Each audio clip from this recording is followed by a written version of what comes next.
ଥରେ ମହାପ୍ରଭୁଙ୍କୁ ପଚାରିବା ଥରେ ମହାପ୍ରଭୁଙ୍କୁ ପଚାରିବା, ହେ ମହାପ୍ରଭୁ, ଏ ଶରୀର ଭିତରେ ପରମାତ୍ମା କାହିଁକି ବାହାରିକି ପଳେଇଯାଏ?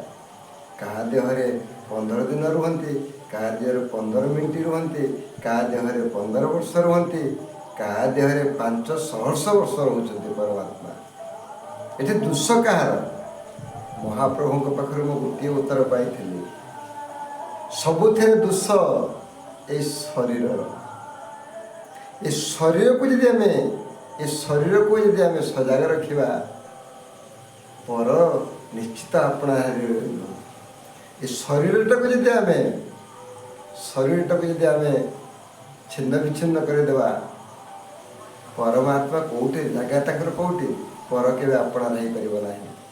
ପରକୁ ଆପଣାର କରିବା ପାଇଁ ହେଲେ ନିଜର ପବିତ୍ରତା ଏ ଶରୀର ଭିତରେ ରହିବା ଦରକାର।